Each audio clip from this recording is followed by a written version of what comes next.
Welcome to the Rotary Club of Norfolk. For those of you who don't know me, my name is Jim Kitts, and I'm the president for the Rotary year 2020-21. So welcome to all. I do ask that you please mute your microphones, and as we need you as part of the program, or we have a question and answer period, feel free to unmute and participate.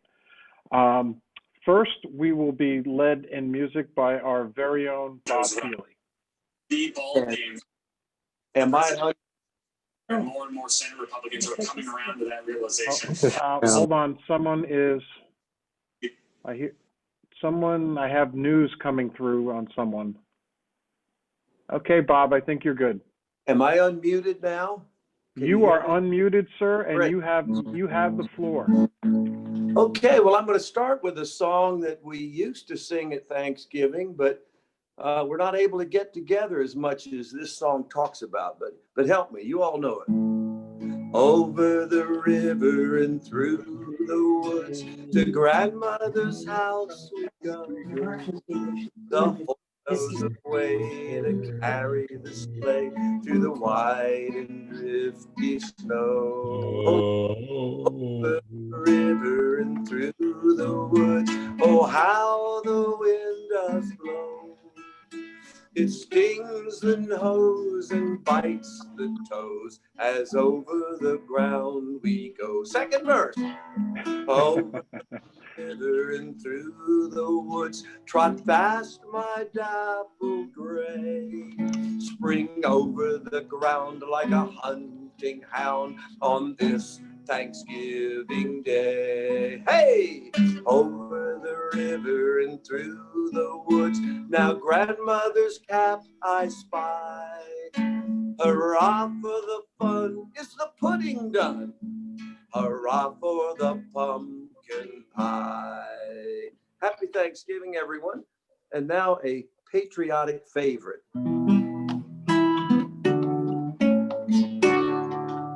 My country, 'tis of thee, sweet land of liberty, of thee I see.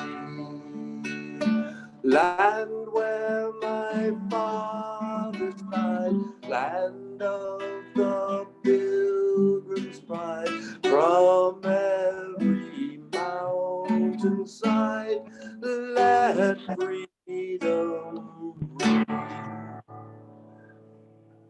There we go. Bob, thank you very much. Appreciate it. And now, if you will please join me in the Pledge of Allegiance. I pledge allegiance to the flag of the United States of America and to the republic for which it stands, one nation under God, indivisible, with liberty and justice for all.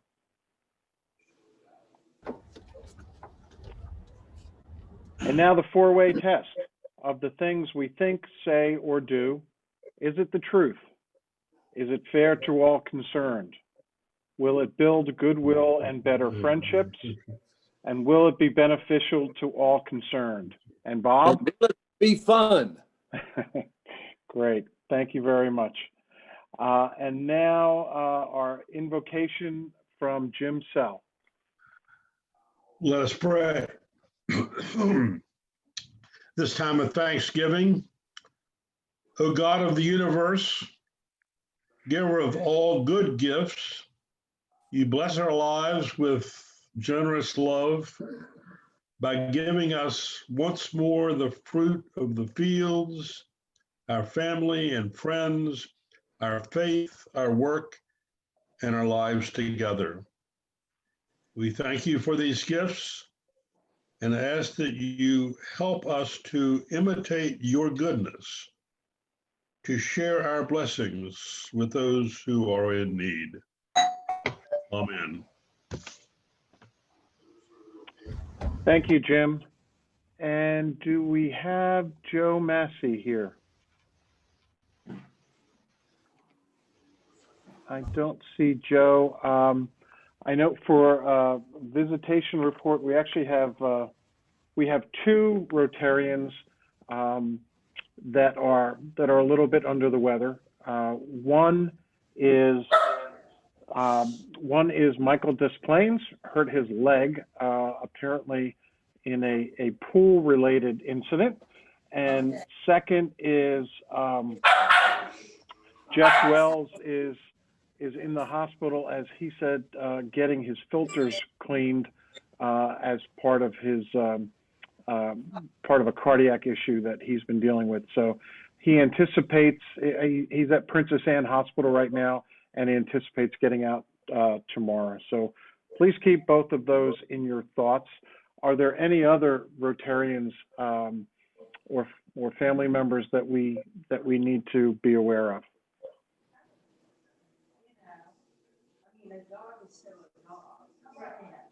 Okay. Moving right along, introduction of guests. I know we have one guest today, Dr. Stan Duberville. Dr. Duberville, tell us a little bit about yourself. Yes, sir. Turbeville, actually. Turbeville, sorry. No problem. I am brand new to Tidewater Community College as the new Vice President of Institutional Advancement. I appreciate Dr. Constant for inviting me today. I am a Rotarian from North Carolina, from the Greensboro, North Carolina area. Been in community college. This is my 11th year and spent about 15 years in corporate before that. Looking forward to coming to the area. Been here several times. It's beautiful. I actually grew up in southeastern North Carolina near Myrtle Beach, not far. And so I've got a wife of 26 years, an 18-year-old daughter in college, a 14-year-old who is going to be a rising freshman in high school. And all three of my girls, they love the beach. So they're excited to move to this area. We're looking at probably the Chesapeake area to settle down, but that's still up in the air. So I look forward to becoming involved in the community and continuing to be a Rotarian. Well, welcome to our club. If we can help you in your community involvement, we would love to have you. Or Absolutely. if you would like to, if you're looking for something maybe closer to your home, we're happy to make introductions. But either way, we're happy to get you back into the Rotary fold. Thank you very much. Glad to be here. All right. Okay. Our school of the week is Lake Taylor Middle School, and our rotation scribe today is David Brandt. So thank you, Dave, for taking care of that for us. A couple of items of club business. Unfortunately, we're going to have to cancel our holiday social with the new COVID restrictions that went into place. Meetings or gatherings of are only allowed up to 25, and we were looking at a gathering there of around 50. So unfortunately, that will have to be canceled. We will be looking for an alternative social event as soon as conditions permit us to. Here's a save the date, and I know we're going out a little bit, but given that dates were going fast at the Norfolk Botanical Garden, because a lot of weddings that had been postponed were being rescheduled and had been rescheduled. We're just asking you and giving you a heads up that the date that we're looking at for Suds and Buds is June 17th of 2021. If you have a calendar right in front of you, you may notice that is a Thursday. And yes, that's a Thursday. We know it's not a Friday or a Saturday, but the opportunities to have a weekend event are somewhat limited. Want to thank everyone who participated this past weekend in the cleanup at the Norfolk Botanical Gardens. We moved a lot of pine straw. We we made a lot of plants warm, and it was a good, beautiful day just to be outside and spend time with some folks. We're going to do a little bit of a different event, minor event or minor change to our December 1st meeting. We're going to invite you to bring your pet. And one of the things that, you know, we've all had Zoom meetings where pets have interrupted. So we decided we're going to turn that into a little bit of a mini fundraiser. Feel free to bring your pet. Understand that you will be charged a $5 fine or Happy Bucks, however you wish to view it. But, you know, all of us, please bring your pet. We'll give you an opportunity to introduce your pet, and, you know, we'll help raise some money for a good cause. So just next meeting, December 1st, Family Pet Day. Breaking the Chains Watch Party. Rachel, would you like to talk about that a little bit? Yeah, and I think it's perfect that you're inviting pets to the meeting that Tuesday as well. So PETA recently released a documentary on the local work that we do here in Southeastern Virginia, Northeastern North Carolina. Angelica Houston is one of the producers of it, and it's on Amazon and a bunch of other different streaming channels, but we wanted to offer it to Rotary clubs, our club obviously, and I've also invited some other of the local clubs as well, since we work in, you know, several different communities. So I hope that people will sign up. It's on December 1st at 7 o'clock, and it's going to be basically what we're doing here, and I'll share the screen and you can watch it. It's about an hour long, and then the senior vice president of the Cruelty Investigations Department, who's my supervisor and who's also in the documentary, she's going to stick around and answer any questions. And I think it'll show kind of what PETA does around here. Maybe a lot of people don't know, and I think that when the senior vice president, Dan Matthews, came to speak with the Rotary Club, it was a really good introduction for some people to what how PETA helps animals. And this is sort of more of a hands-on field work program that you'll get to see in the documentary. And it's really eye-opening and not too sad. So I hope that people will sign up to watch it, and they can just email me, I think, right, Jim? They can just email me if they're interested, and I'll send out Zoom links a few days before. Yeah, what we did was we did set up a sign up link, and I guess the easiest way for it to happen, if you want to go there and sign up, that's great, and we'll just forward email addresses to Rachel, and she'll send you the Zoom link. Or if you want to email Rachel directly, feel free. Thank you. Okay, thanks. But it is up there for folks to see and sign up. Okay, a little bit of a short fuse service project. Walt?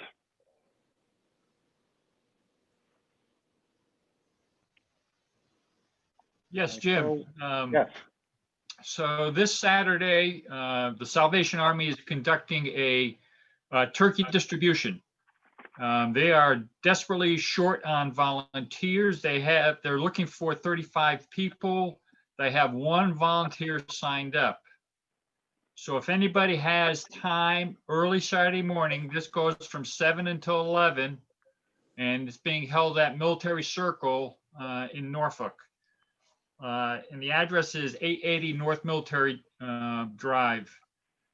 If you could let me know, or just go to the Salvation Army website and sign up, I will meet you there that morning. And what time, Walt? What's that? What time? It's at 7 o'clock until 11 o'clock a.m. on Saturday. 880 North Military Highway? Yes, that's the old shopping mall there. Okay. Military Circle Shopping Mall. What was that, 80 or 880? 880. 880 North Military Highway. Okay. Yep. Well, do we have to come all the time, or can we come for a portion? you know, you're a volunteer, so I'm guessing you can come for a portion. And the only other thing they ask is, this is an outside event, so masks are required. And apparently, I believe it's supposed to stay chilly, so dress warm. Yeah, yep. And what would we be doing? My guess is we are taking turkeys and the rest of the fixings for a dinner out to cars. Got it. I've tried to talk to the volunteer coordinator, and she was out of the office this morning, so I'm waiting for a call back. Thanks. Count me in, but we should go to their website to sign up. That would give them a good idea of how many people they have recruited at this point. Yes. Okay. Okay, well, great. Thanks for putting that together, Walt. Here's another event that I would like to make available to the club. And in fact, I signed this up, you know, for a group that would attend. And I want to thank Sally Hartman for bringing this to our attention. Wreaths Across America is a program that's in place where wreaths get placed at veteran cemeteries throughout the country. And on December 19th at 12 p.m. at the Albert G. Horton Veteran Cemetery in Suffolk, there's going to be a volunteer group out there that's going to be placing wreaths on veterans' tombstones. So we'll put up a sign-up sheet on the club's webpage, and I just thought this was this might be a neat thing to do once again outside, you know, where we can do it safely and spend some time together, and also honor our veterans at a very special time of the year.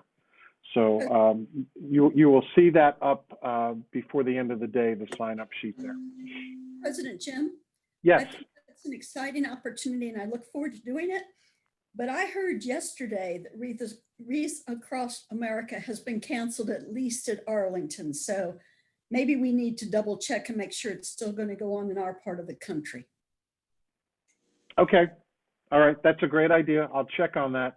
I will say that I was on their site this morning and I didn't see that, but I'll put a call into them and make sure that it's still good.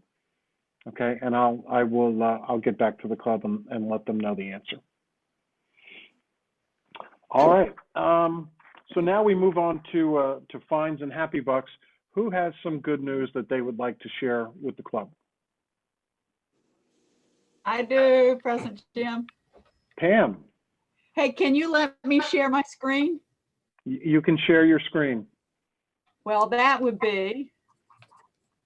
I think I know what's coming. That's Ethan Emmeltuff. Can you see him? Yes. It's my new son, number 3. And the good Lord gave me 2 brothers, 2 sons, and now 3 grandsons. So I'm still waiting for pink and frilly and ruffles and things I can do for a little girl someday. But this is Ethan Emmeltuff. He is 8 pounds and 10 ounces, and he's just doing great. And his mama is Jackie, who runs Hunter House, who was in our satellite club for a while. And his daddy is my son, David. There he is. Well, congratulations to you and the whole family. Thanks so much. That's wonderful. That's wonderful. I have happy bucks. Yes. I'm happy. My wife and I are happy to announce the engagement of our daughter to Dr. Matthew Van Dongen. He's a second-year resident down at Chapel Hill Hospital, and they lived out in Durham, but he brought her up to where they met in Norfolk this past week and proposed to her along the water at Town Point Park. So we were sneaking behind a bush, watching from a distance, and then came out to congratulate him. So that was fun. Wonderful. Congratulations, Dave. Thank you. Anyone else? I'll give happy bucks for having Mark as our presenter today. Wonderful. Thank you, Lori, and welcome, Mark. Anyone else have any good news they'd like to share? Jim, I'd like to do Happy Bucks. As I was talking to you earlier, I spent 2 weeks with the Team Rubicon in Southern Alabama, doing some volunteer work in terms of cutting down trees and clearing brush and clearing trees out of folks' yards and houses for 2 weeks. I was with a group of veterans primarily, although there were some young 20-ish folks there that were competing with us and trying to work us to the ground. But we stayed up with them. It was just a great experience, both in terms of seeing young folks get out and volunteer, but being able to help those folks that can't help themselves. So thank you very much. Okay. Walt, thank you. I think that's a wonderful project that project and adventure that you were on, and I think that's awesome. What was the name of that project again? He did it with Team Rubicon. Is that correct? Yes, Team Rubicon. My first encounter with Team Rubicon was during one of our club service projects in July. They were with us when we were doing a project at the food bank. So that is certainly a dedicated group of folks, and we're happy to have you as part of that, Walt. Thank you. Any other good news? All right. If not, our Vice President in charge of programs is Lori Harrison. And Lori, you have the stage. Okay, thanks. I think I gave Happy Bucks for having Mark here today, and I meant Mark Swingle, but my husband Mark is also, he's the one that doesn't have a picture up, local SAC. So anyways, I'm happy to have my husband here too. But I want to give you a fun fact and let you know that Mark Swingle and I have been neighbors for about 30 years. And I think this might be one of the first times that I've heard him speak. And lucky for us, our kids grew up on the Chesapeake Bay together. And having Mark around was like having like a Virginia Aquarium summer camp for about 20 years. So it was pretty awesome. But anyways, Mark Swingle is a local boy. He grew up and lives in Virginia Beach since the age of 8. And he earned a biology degree from College of William and Mary and a master's degree in biological oceanography from Old Dominion University. He is currently Chief of Research and Conservation and has worked at the Virginia Aquarium and Marine Science Center for more than 37 years. He has experience at just about every job related to exhibits, animal care, and conservation research, planning, and policy. Mark also leads the aquarium's green team to foster the development of sustainable practices in facility operations and the community at large. Mark and his colleagues founded the aquarium's marine mammal and sea turtle stranding response program in the late 1980s. And since that time, the stranding team has touched the lives of more than 10,000 animals. In 2003, Mark was appointed the first director of the aquarium's new research and conservation division. He's been fortunate to work with research projects involving bottlenose dolphins, humpback whales, loggerhead sea turtles, and other marine mammal and sea turtle species. Mark serves as a member of many state and national research management teams working for the conservation of marine mammals, sea turtles, and their natural ocean habitat. Mark is a strong believer in the aquarium's core conservation mission of education, research, and sustainable practices, and he's most proud of his significant contributions in these areas. So really happy to have Mark here. Take it away. All right, thank you, Lori. That was very nice. I appreciate that from one of my neighbors. And Jim, I'm going to go ahead and share my screen. So first of all, thanks everybody for having me today. I really appreciate it. This is one of my first presentations I've done since we've been in this sort of pandemic lockdown. So I really appreciate y'all having me. And hopefully we'll be able to do this without any glitches. Jim, I'm gonna share my screen now and try to pull up my presentation. I've got so what you're gonna see today is sort of a whirlwind presentation. I always have too many slides, so I'm hoping I'll get through this in the time I have allotted. but we'll give it a shot. Let me get my screen up here. And you all let me know if you can see it. We're good. Yeah, except I'm not on the right slide, so hang on a minute. Go back to the beginning. Okay, everybody see that slide? Great. Yeah. And one other question, can you see the cursor? I have a little cursor here. Can you see it moving around? Because I'll point to a couple of things. I just wanted to make sure you could see it. Yes, All right. we can. Again, thanks, Jim. Thanks, Lori, and thank you to all of you for having me here today. I really appreciate it. I hopefully most of you have had the opportunity to visit the Virginia Aquarium at some point in your time. Maybe you took your kids or your grandkids there, or maybe you just went to see it for yourself.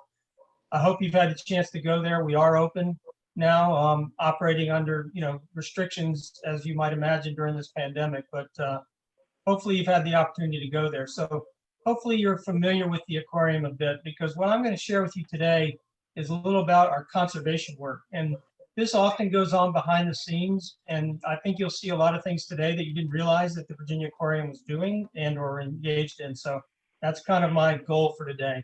So I'm going to tell you a little bit about our conservation programs. So today I'll be speaking about research and conservation. And for us at the aquarium, that's all about saving wild animals, wild places, and our planet, really. So the first thing I'm going to talk about is our stranding response program.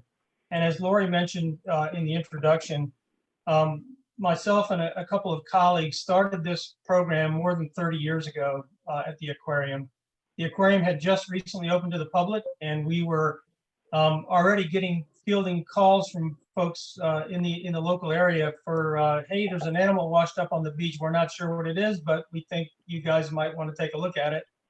And so we started going out and responding to strandings, and this has become our core conservation program at the aquarium. And this is the one that I'm sure most of you probably have heard about, because when a large whale like this sperm whale in the bottom here washes up on the beach, most people will hear about it, or it makes the newspaper. But we respond to sea turtles and marine mammals, and in all states and all sizes and all shapes, and I'll tell you a little bit more about that. Also, I should have said this at the beginning. This is going to be a bit of a whirlwind presentation because I've got a lot of slides that I need to run through, and I have a couple of videos, so I hope they play and they work okay. I'm happy to take questions at the end, so make a note of your question if I'm skimming past it here really quickly, and then I can answer you at the end. So I'll start with just giving you a little bit of a background on strandings in Virginia. So this is marine mammal strandings in Virginia for the last 10 years. And as you can see, we average about 100, a little over 100 strandings a year. And it's really obvious when you look at this, wow, what happened in 2013? Well, that was the year of the big bottlenose dolphin die-off that we had. It was an event. It was caused by a virus. It was a disease process running through the bottlenose dolphins that we see along the coast. And we had over 380 bottlenose dolphins stranded in Virginia alone just that year. So it was an incredibly busy year, really difficult time, because these are not live animals. These are all animals just washing up on the beach that are deceased. This has only happened one other time in Virginia that we have good records for, and that happened back in 1987 when the aquarium first opened. And it really was one of the impetus for us to start the stranding program. These are sea turtle strandings in Virginia. Again, we average around between 250, 260 sea turtle strandings a year. We've had years with as many as 500 sea turtle strandings in a year. So if you add marine mammals and sea turtles together, we respond to about 350 to 400 strandings annually. And if you work that out really quickly, that means we're averaging at least one a day. It doesn't work out that way. Of course, we have busy seasons like the summertime. And in those summer months, we can have 4, 5, 6 strandings in a day. That's not unusual. Another thing I should have pointed out is we're responding to strandings over the entire state of Virginia, not just in Virginia Beach. So we're responsible for the entire state. So we could be going to Chincoteague today at the northern border with Maryland up that way and responding to a stranding there. We could be going to Tangier Island in the middle of the bay. We could be going to the Potomac River. or we could be going all the way down to the North Carolina-Virginia border. Any of those areas where these animals might strand, we could be, and we probably have been at least once or twice in the course of the 30 years we've been doing this. So once we respond to a stranding, obviously not all the animals are deceased. So a number of these animals are alive, and when we respond and find a live animal, then we get involved in activities such as treatment and medical treatment, and then rehabilitation of the animal. If the animal, these animals are not stranding for no reason. They don't belong on the beach. If you see, with the possible exception of a seal, which might haul out on the beach to rest.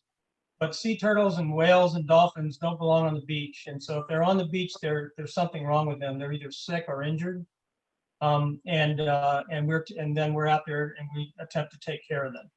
So what you see in these photos is all sea turtles, but you can see some rehab, a little bit going on up here, and then a couple of turtles being examined. And this one down in the lower right is a loggerhead sea turtle that's being released, and it has a satellite tag on its back. And I'll tell you a little bit more about that in a second. So this is a video that we hope will play. And I don't know if you all can hear the sound. There's actually some music in the background, and if you can't hear it, that's okay, because I was going to talk over it anyway. So this is all about rehab and feeding animals. So you'll see some different things here. Our day starts with food preparation when we have animals in our hospital.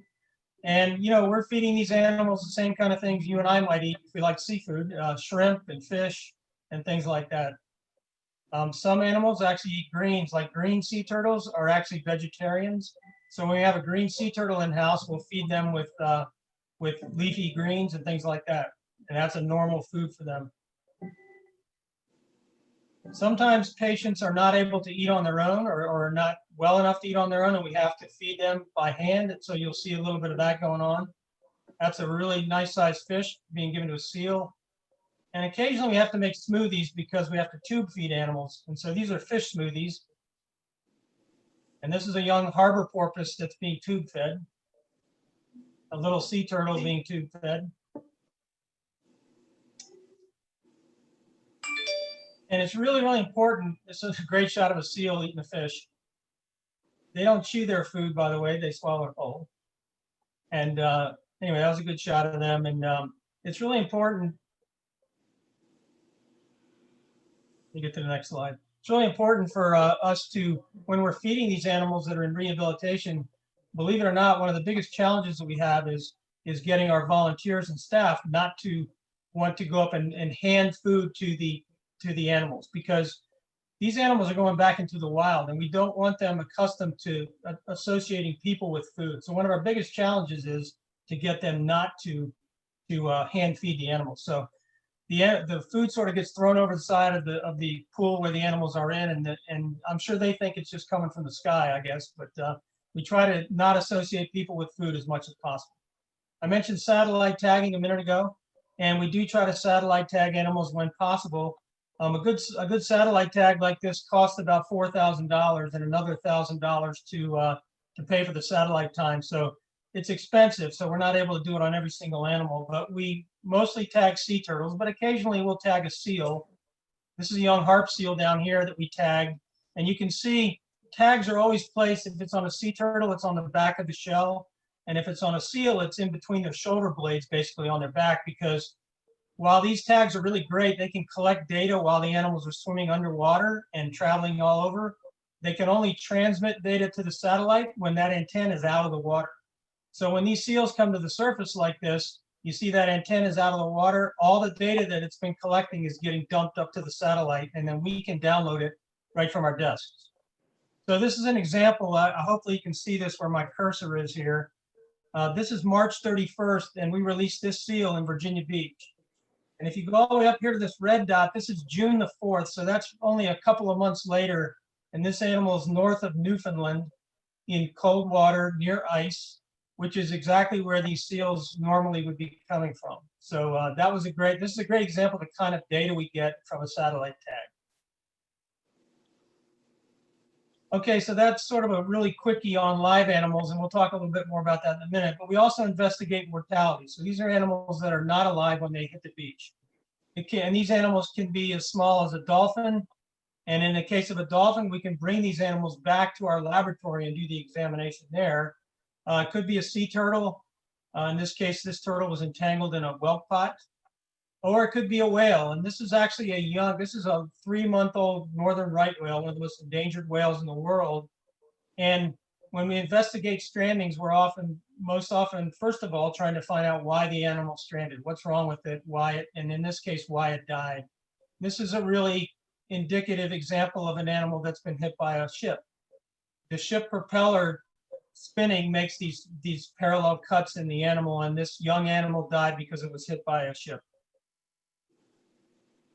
This is not a young animal. This is a 55-foot, 60-ton right whale, female, and her name was Stumpy, and she was also hit by a ship right outside the Chesapeake Bay mouth. She was a very famous right whale because I told you they're really endangered. Well, Stumpy was a really successful mother and had many calves. And in fact, when she was hit by the ship, she had a nearly full-term male fetus that also died at the same time. The examination of this whale, which we were a part of, led to the eventual establishment of some slow speed zones for ships near ports along the coast. This next example, I'm sort of shifting into talking a little bit about some of our research projects that we do. And this was a ship survey project that we did, and it really had nothing directly to do with animals. We were just literally watching ships come in and out of the Chesapeake Bay mouth. And so this little spot you see right here, WEA, is the wind energy area off Virginia. And if you look at that spot and you look over here, it's sort of about where that little green dot is. This is months and months and months of ship tracks going in and out of the Chesapeake Bay. And a couple of things I'd like you to look at here is, one, that green spot. You see, that's one of the few places where there aren't a whole lot of ship tracks. And that made sense to put the wind energy area there because it's an area with the least amount of ship traffic, because ships are not going to be able to drive through the wind farm. The other thing I want you to see and look at here is in this sort of pink outline here, these are the major shipping channels coming in and out of the Chesapeake Bay.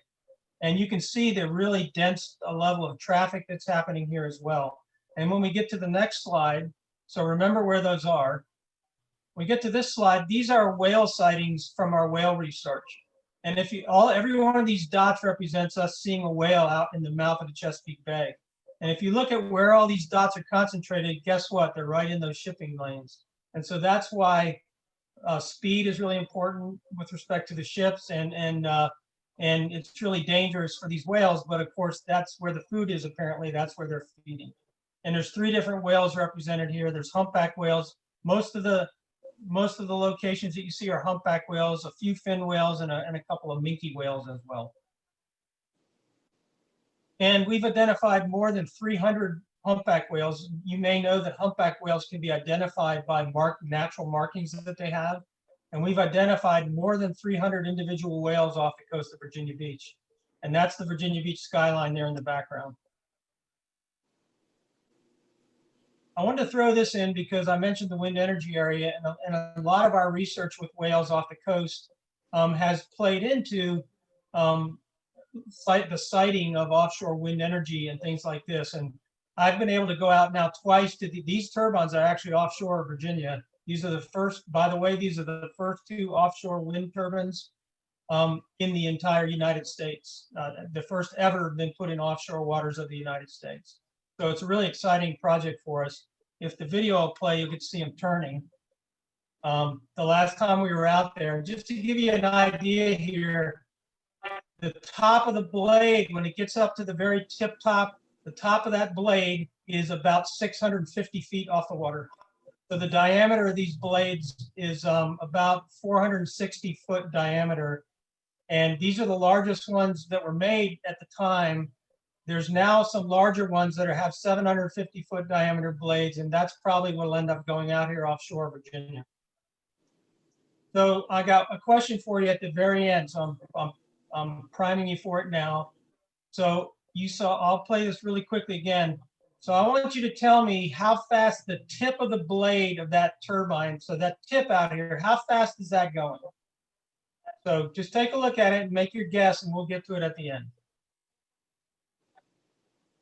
All right, the next thing up is a little bit about some research that we do. As you can imagine, we handle thousands and thousands of animals, and a lot of them are not alive. One of the things that you do when you research an animal is you want to know about it. So we're looking at how they died, how do we know how old an animal is? In this case, a bottlenose dolphin. This is a really young bottlenose dolphin, and they don't even have any teeth when they're born. They're nursing with their mother, and the teeth haven't even erupted yet. This middle slide here, I'd like to say is a teenage dolphin. This dolphin has really beautiful white pointy teeth. They catch fish and squid and things like that, and they eat them whole. They don't chew them up, so they don't need flat teeth. They need sharp teeth to catch fish. These, when I'm speaking to groups, these are teeth like mine. They're kind of worn out. You know, I'm getting older. They're a little worn out. You can see some of them are almost gone. This is an old dolphin, has a little bit more trouble catching food. So how do we figure out how old a dolphin is by looking at the teeth? Well, this image that you just saw pop up here, this is a really, really thin slice of a dolphin's tooth. I mean, really thin, about like the thickness of a piece of paper. And then we stain it, and you see all these lines in here? These are like the growth rings of a tree. And if you know how to count those, you can actually age the animal by counting those rings. So if you can get a tooth and slice it really thin, you can, just like with a tree, you can count the age of the animal. So I've got a few slides here just to show you some of the things we deal with over time. Every now and then we get a mass stranding, and a mass stranding means more than 2 animals stranding at any one time. We're very lucky we don't have too many mass strandings in Virginia, but they do happen occasionally. This was one that happened up on the Eastern Shore. This is the only example in our 30-year history of this species of dolphin actually coming into the shore in Virginia. This was these animals swam up into a shallow area. The tide went out, and they died on this flat. These are rough-toothed dolphins. The other thing we'll see occasionally is a brand new species. We sometimes get surprised by that. During that big dolphin die-off I showed you a few minutes ago when we were looking at that chart, this animal, 2 of these animals washed up on the beach down at Fort Story. And when we first looked at them, there were 3 of us on the beach, and we're really experienced, and none of us knew what they were. So with a little homework, we figured out they were pygmy killer whales. This is a pygmy killer whale. First time they've ever stranded in Virginia, and only time they've ever stranded in Virginia. And we had 2 examples of that during that die-off. We're also involved in disentanglements of animals because one of the things that we include in strandings is animals getting entangled, mostly in fishing gear. This humpback whale, and you can tell it's a humpback by this long pectoral fin here sticking out the side. This humpback whale is entangled in a gill net right off Virginia Beach. And we went out and were able to, we have special gear that can reach into the water and cut lines below the water. And by the way, you have to have special training to do this. Not just everybody gets to do it. In fact, a few years back, a person doing this was killed in Canada when the whale's tail came out of the water and came down on the boat and hit the person in the head. They were not wearing a helmet like these folks are. We do a lot of disentanglements. This is a disentanglement of a dolphin. You can see that the wraps are around the tail of the dolphin, the tail fluke. And these wraps were caused by crab pots. This animal had got entangled in the buoy lines of crab pots. And once they get entangled in one line and they start dragging the pot around, they end up collecting other pots. And this animal had 3 different pots wrapped around it. And we were able to get to it and disentangle it and free it and let it swim away. Now I'm going to tell you a short story about bottlenose dolphins that starts with stranding. So people always ask us, well, why, okay, so you're finding out why the animals die. Why else do you want to do strandings, and how can that contribute to the conservation of the animal? So this is a good story.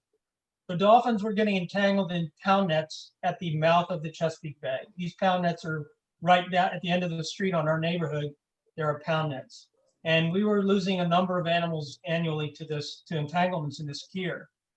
And the dolphins were getting into, this is what a pound net looks like. And this is the leader. The leader is a really long stretch of poles with netting hanging between it. And its only job is to turn the fish toward the fish trap, which is out in deeper water. So when the fish come along and swim along, and here's the beach over here, these are always set perpendicular to the beach. So here's the beach over here. When the fish come swimming along and they hit this barrier, their natural instinct is to turn and swim toward deeper water. And when they do that, they swim into this trap. And then the fish is harvested out of that trap at the end. So the dolphins were getting entangled in this leader, which was netting, and they were swimming into it and getting wrapped up in this netting. And we convened a meeting with a bunch of fishermen, and one of the fishermen said, "I don't think we need to have netting in that part of the gear. We think that if we have these spaced lines, and these lines are about 2.5 feet apart, if we have these lines in the water, vertical lines in the water, the fish will turn. They don't have to have a net there." So that's what we proposed, and that's what we did experiments on. And we experimented with it for a couple of years, and it turned out that it caught fish just as well as the regular net, but it didn't have netting in the upper 2/3 of it. And so this is the bottlenose dolphin mortalities that we're seeing leading up to this time. This line here is when that modified leader, that experimental leader that we designed and tested, that was when it was made a requirement. And we had one stranding the following year that was entangled in bottlenose dolphin gear. And we think it was because they had a year to change out all of their gear to the newer modified leader. But since that time, we've had almost no mortalities. And that all started with stranding, because we found out the animals were impacted by the gear, because we found the animals, we examined them, we documented that was the gear that was impacting them. And then we went out and worked with the fishermen to find a solution, and we were able to solve it. And so that's a great story about starting with strandings and coming up with a conservation solution. Now, since that time, we've had some new entanglement challenges with that gear. They started entangling these big giant turtles, leatherback turtles. And this is a short video of us out there responding to an entangled leatherback. And this is a really beautiful day. This is when you want to respond to a stranded animal on a nice, pretty day like this. We've also disentangled these turtles at nighttime in really rough weather. So this is about as good as it gets if you're going to do that. These are great turtles too, by the way. I don't have a lot of time to talk about them, but they're the largest reptiles in the world. Leatherback turtle, this is a small one. It only probably weighs 600 pounds, but they can reach 2,000 pounds. So anyway, as a result of all this work that you've seen that we do, we've developed a lot of expertise in caring for animals that are hurt and injured. And during the big oil spill back in 2010 down in the Gulf, a lot of sea turtles were impacted by the oil spill. In fact, it was one of the animal groups that was most impacted by the oil spill. And we sent some of our staff down there to work and help with rehabilitating and cleaning turtles and helping them get back into the wild. And so that's an example of where our expertise was used, not just in Virginia, but even nationally. We also do some other projects, conservation projects, which I'm going to whip through here real quick to get to the end of my talk, and then hopefully have some time for questions. We also work with the Center for Conservation Biology at the College of William and Mary, and they're the bird experts here in Virginia and the Mid-Atlantic. And we research osprey out in the Lynnhaven River system. We go out and we monitor nests, we band the chicks, and we work with them to do that. For those of you that have visited the aquarium recently, you probably, if you went back when we first opened and you asked me that question, I never would have envisioned that we would have had a Komodo dragon at the aquarium. But we do have Komodo dragons now. And we've even had Komodo dragons born at the aquarium. We've successfully reared some Komodo dragons at the aquarium. Well, one of the things we do when we have animals like that, because the Komodo dragon is an endangered species, we support their conservation in the wild in other parts of the world. And this is out in Indonesia, where Komodos are native. And this is one of our staff people right here, Colin. And we sent him out there to work with this group. And they were trapping wild Komodos, taking blood samples, measuring them, trying to understand their populations, and trying to understand and preserve their populations in the wild. This is another species that we have at the aquarium. This is a Tomistoma crocodile. For those of you that have been down there, we have two Tomistoma, a male and a female. And these crocodiles are native to Southeast Asia, and our two came from Borneo. And this is what they look like when they're fully grown. This is a big animal. And this is our curator of reptiles and husbandry right here, Chip Harshaw. And he traveled to, this picture was taken in Thailand. And this was a conference on the conservation of crocodiles, and in particular, this particular species. So we were out there contributing to their conservation in the wild. And we're one of the major contributors to this species conservation in areas where they've disappeared. We also have a couple of other conservation targets. The Kemp's Ridley sea turtle is one of them. The Kemp's Ridley sea turtle is one of the most endangered sea turtle species in the world. It's the smallest of the hard-shelled sea turtles. So this is a fully grown female, and this female is probably only weighs a little over 100 pounds. And remember, I told you that leatherback could weigh 2,000 pounds. These are Kemp's Ridleys, and what you can see here is the very beginnings of what's called an aribata. An aribata is a nesting event, and I've got a good slide of it here. This is what an aribata looks like. This is all of these turtles. These are all females, by the way. They're all coming up on the beach to nest, and it's called a mass nesting event.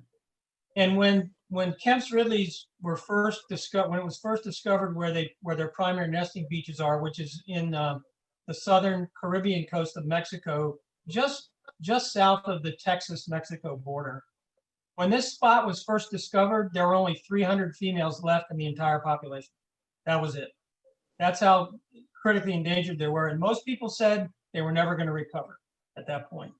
Well, now you're seeing this was in the last couple of years. Nobody ever thought they'd see an aribata like this of these turtles. So they're coming up on the beach to nest. They're digging their nest, and then they're going back into the water. An amazing thing. And by the way, you can only get this good of a photo with a Kemp's Ridley because the other species that nest like this, and most sea turtles nest at night. You've probably heard that, right? If you want to go see a sea turtle nest in Florida, you go out at nighttime and somebody can show you one. Well, Kemp's Ridley is one of the only it is the only sea turtle species that nests primarily in the daytime. So that's why you can see this aribata so well. Our other conservation target is the Eastern Pacific leatherback. And you saw a leatherback turtle earlier. That was an Atlantic leatherback that we were disentangling. And I know this is the only slide I have for this, but the Eastern Pacific leatherback is also almost disappeared. There's less than 1,000 nesting females now. There used to be more than 20,000. And they nest in Mexico and Central America. And so we're supporting conservation of this species. And in fact, the Virginia Aquarium has adopted a nesting beach in Costa Rica that we're supporting to try to bring this turtle back. All right, I'm going to finish up now with just a couple of slides and then a call to action for you all. So one of the things that we deal a lot with is marine debris. So you've probably heard about this. So this is trash that gets into the marine environment. This little green sea turtle, which is right here, is having trash removed from its stomach because it came in. We couldn't figure out why it's stranded, wasn't doing well, it was thin. It wouldn't eat, and after we did some examinations and looked into its stomach, we found this giant ball of trash. And when we started pulling it out, we found balloons and candy wrappers and plastic bags and things like that. So that's a common thing. This is a harbor porpoise. You saw us tube feeding this earlier in the video. This harbor porpoise came in also thin, lethargic, not eating. We don't have a really good space for rehabilitating animals like this, so we sent this up to the National Aquarium in Baltimore that had a larger system. This animal ended up dying. After it died, they looked in its stomach, and this is the kind of stuff they found. Candy wrappers, pieces of balloons, all kinds of stuff. This turtle was not able to feed because this had balled up in its stomach. And then this is probably our most dramatic example. This is a sei whale. This whale was almost 50 feet in length, about 47 feet in length. It was a female. And by the way, just to give you a sense of what's going on, this animal it's dead now. It's stranded, and it's stranded over in the Elizabeth River. This animal should never have been in the Elizabeth River. Sei whales live out on offshore, 50, 60 miles out along the edge of the continental shelf. This animal is also really skinny. Those are the ribs of this whale. You should never see that. This animal should have a really fat blubber layer. You would never see these ribs. Well, of course, we towed this animal to a place where we could do an examination. And part of that examination is to look everywhere, inside the animal, everywhere. Well, we found this piece of plastic inside its stomach, and it had cut the inside of its stomach up pretty badly because you can see it's very jagged and sharp. And when we first looked at it, we said, oh, that looks familiar. Well, we figured out it was a piece of the DVD case that was broken.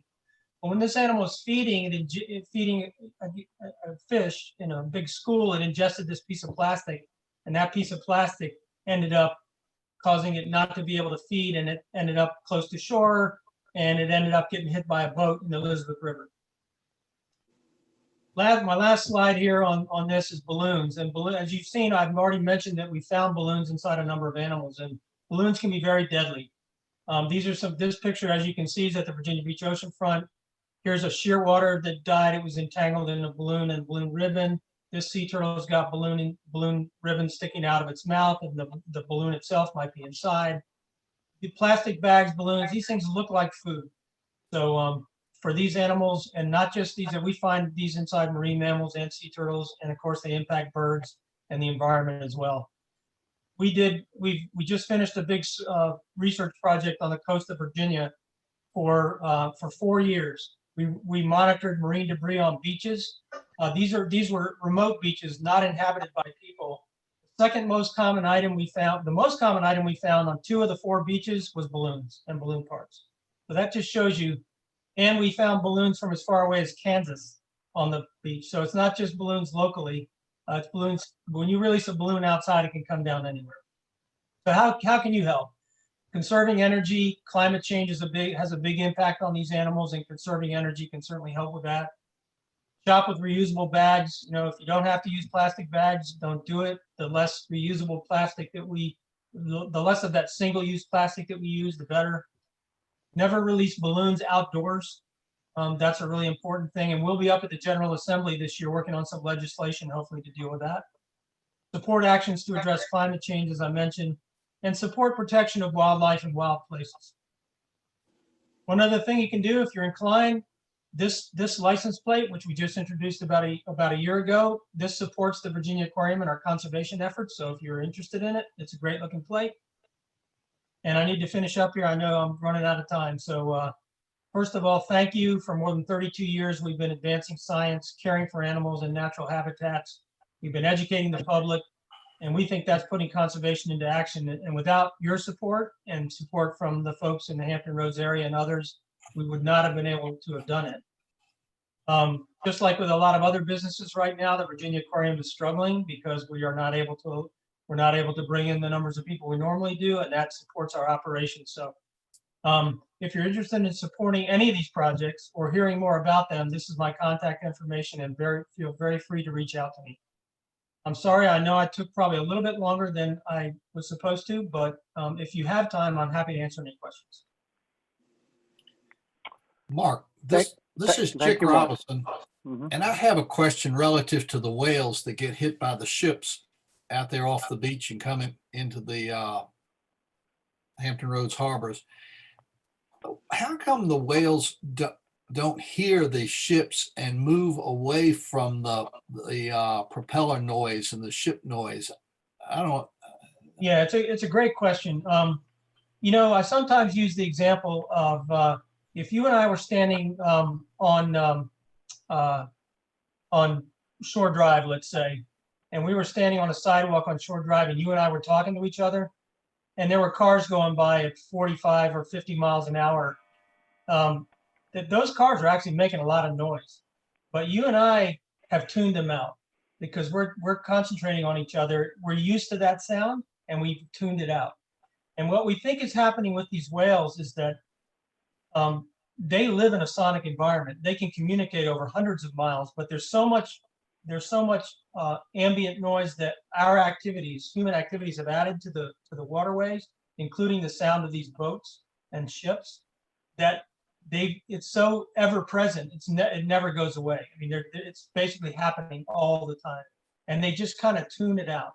That's one of those theories, is that they just kind of tune it out, and by the time they realize that it's a threat, they just don't have any place to go because the ships are very deep draft, and these even though these channels are dug out, the whales are large, and they just make a mistake. The other analogy I use is it's like squirrels crossing Shore Drive.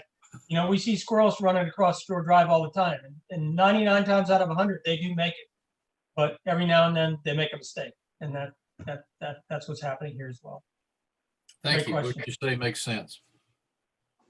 I was wondering, to follow up on Chick's question, is there been any experimental technologies that are in the works right now to create some type of signal that could be on some type of equipment that could be put on these ships to deter the whales and get them to stay away?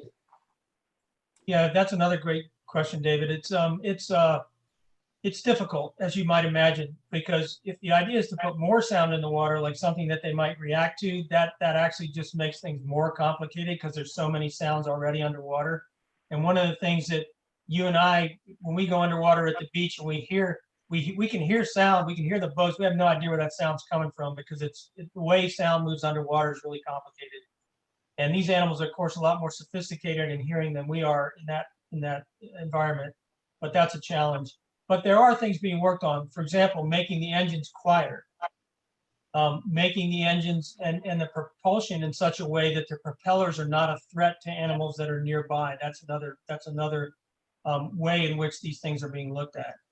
So far, the only really effective thing that we've been able to come up with is to slow the ships down to a certain speed once they get in areas where whales are really concentrated. And that has worked really well.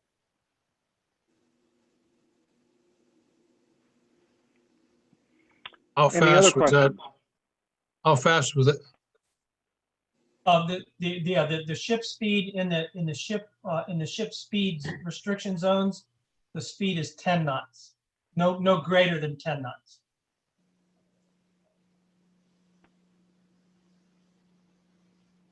How fast was the blade on that wind turbine going? Oh yeah. So what's your guess? I won't take a guess. I'll just. I guess 10 miles per hour. 10 miles? Yeah. I'm guessing much higher because it's so big. I'm guessing 60 miles an hour. Okay. So so those are two good guesses. So the actual answer is 170 miles an hour on the tip. My Lord. And just for some perspective, that day we had a 12-mile-per-hour wind. So and the reason that's an important point, and I like to use that because first of all, when you look at it, nobody guesses that it's going that fast. So you can imagine if there was a 30-knot wind out there, the end of those tips are going to be going 400 to 500 miles per hour. And the reason I bring that up is because that's why wind turbines are actually quite a threat to birds and bats and other animals that are flying. It's because while it looks like those things are going pretty slow, if you're near the end of those blades, those things are really, really moving and they have a great impact on birds. It's another reason why sighting our offshore wind turbines at 25 miles offshore is a great spot because it gets them away from the Atlantic flyway, which is along the coast and is one of the great bird migration corridors in the world. And there's another whole group of birds that lives out along the edge of the continental shelf, and it's sort of in between those two spots. So it's a really great spot from the bird perspective. Steve, unmute yourself. There we go. Mark, real quick, with such a large naval presence here, has that created an inordinate problem for our wildlife in the water? Well, I wouldn't say, thanks, Steve. That's a great question. I wouldn't say it was an inordinate problem, but it certainly is one of those things we have to deal with. I mean, when you saw that ship survey study that we did, one of the unique things about that ship survey study was there have been a lot of ship survey studies done. But most of those ship survey studies only looked at commercial shipping and not all shipping. And one of the things we learned from that study was that in Hampton Roads, basically 50% of the ship traffic going in and out of our bay is military traffic, is essentially defense and military ship traffic. So that's a significant part of our local environment that all of these animals have to deal with. And I will also say that a number of our research projects, a lot of our research projects have been funded by the Navy and by the Defense Department. So they are interested in this information and they are part of dealing with it and mitigating to the greatest extent possible the impacts that they have. Thanks. Any other questions? I have a question. I should Sure. ask. When do you call the museum for a stranding and when don't you call the museum for a stranding? Is there something you don't want us to call about that is just too much to deal with, or? Well, that's a great question, Lori. I mean, when in doubt, I would say call. That would be my first thing. Again, we respond primarily to marine mammals, so that's whales, dolphins, seals, and manatees, and sea turtles. That's what we usually respond to. But a good example is we got a call yesterday on a sturgeon, which is a large kind of prehistoric fish. And for those of you that still get the paper, there was an article on it in the paper today. So we get a call on a sturgeon, and there are people that are really monitoring sturgeons because they're critically endangered. So even though we don't respond to it directly, we know the people to call. So when we get a call from that, we immediately respond and get that information to their network.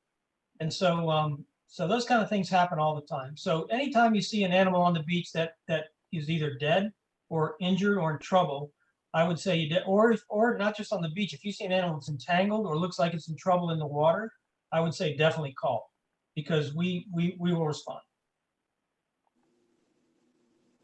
I want to throw one last comment out. I think this has been a great program. I have really enjoyed it. Thanks, Mark. Thank you. You never know how they're going to come across when you do the virtual program. I much prefer walking around in front of it and meeting you all personally, but we'll do that again someday, right? Okay. Absolutely. Yeah. Well, Mark, thank you. Thank you very much. One last chance. Any other questions? All right. Well, Mark, thank you for joining us. You know, like Chick just said, I thought the presentation was great. I think it came across really well, and it certainly kept everyone's interest, and you guys do some great work there. So our club is a big advocate of literacy, especially childhood literacy. And in honor of your presentation and you joining us at today's meeting, we're going to be donating a book in your honor to Lake Taylor Middle School. So if you ever have a chance, when schools are back in session, you know, feel free to stop there, and you'll find a book that's inscribed commemorating your visit with us. So thank you very much. Thank you very much. Our next meeting will be on December 1st, and our speaker will be Nikki Johnson, a research associate from the Dragas Center. We'll be getting an update on the local economy, and also wanted to remind you that it is Bring Your Pet Day. So feel free to bring your family pet to our December 1st meeting. Also want to remind you about the turkey distribution this Saturday morning at 7 o'clock.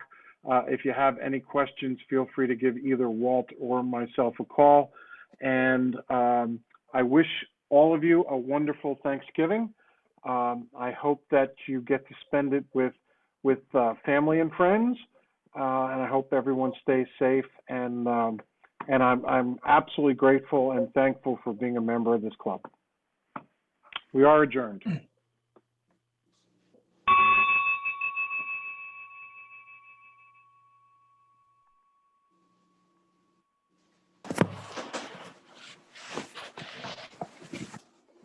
Thanks again, Mark. Really appreciate it.